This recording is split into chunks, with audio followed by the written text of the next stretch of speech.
Attend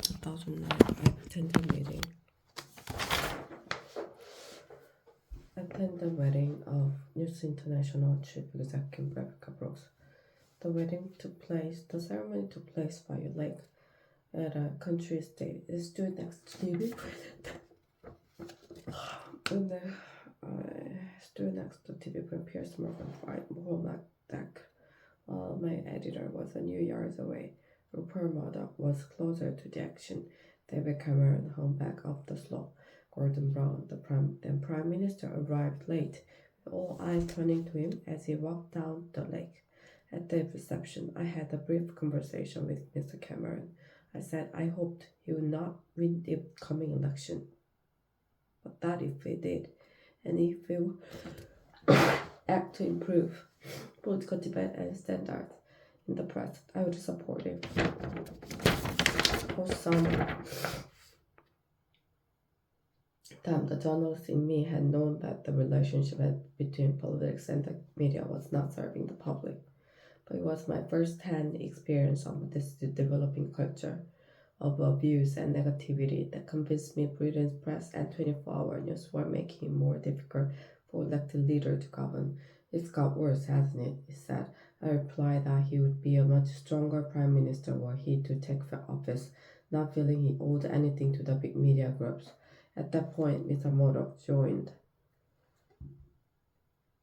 us and we changed the subject. Perhaps we should not have done so. That we did, however, illustrated something of the dishonesty at the heart of what are essentially political and commercial relationships. It is not easy to do what Ed Miliband, Labour leader, did last week, making himself an enemy of some of the media's most powerful forces. He was right that Labour got too close to News International, but he was also right that, given the media bias against us, he knew why we tried to level the playing field. In my own defense, and as my diary shows, I argued for some years with Tony Blair that we needed to act on the culture of our media. At one point, he ticked me off, asking that I not make my views so obvious in front of Mr. Murdoch, his son James and Lexington, then chief executive of International.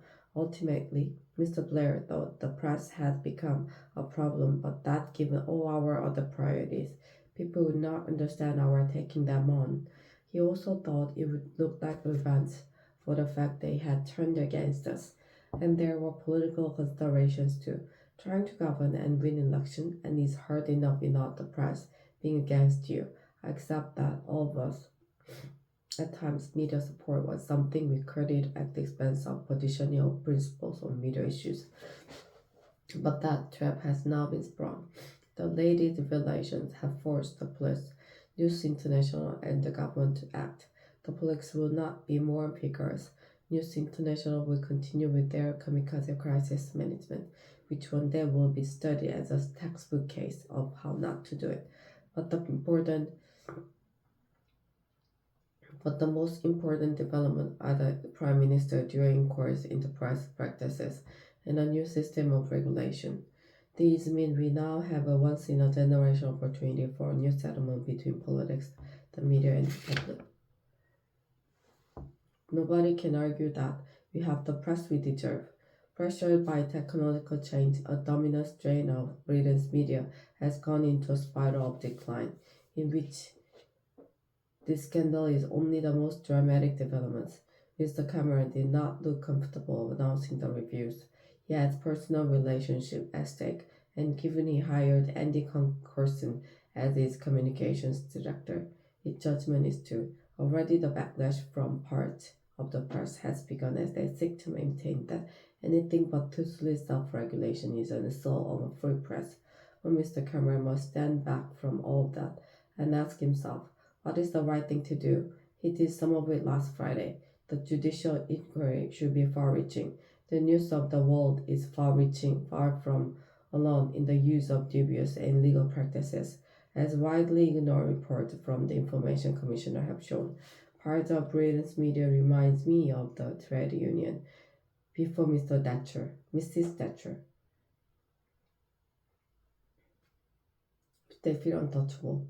As I say above, Labour could and should have done more to deal with the fairer bus, but just as the Memphis expenses scandal emerged from the failure of Mrs. Thatcher's government to tackle MP's salaries, so the system by which she showered on and honors, a practice to which we put an end with a rule that no serving editor could be honored, means she too has something to answer for.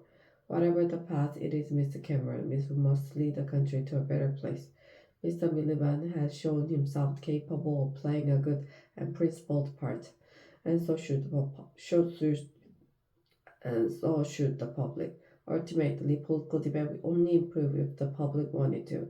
If they channel the anger at recent event into an assessment of what kind of paper they read, whether they really want to live on a diet of celebrity trivia, negativity, and abuse, to coin a phrase, we're all in this together.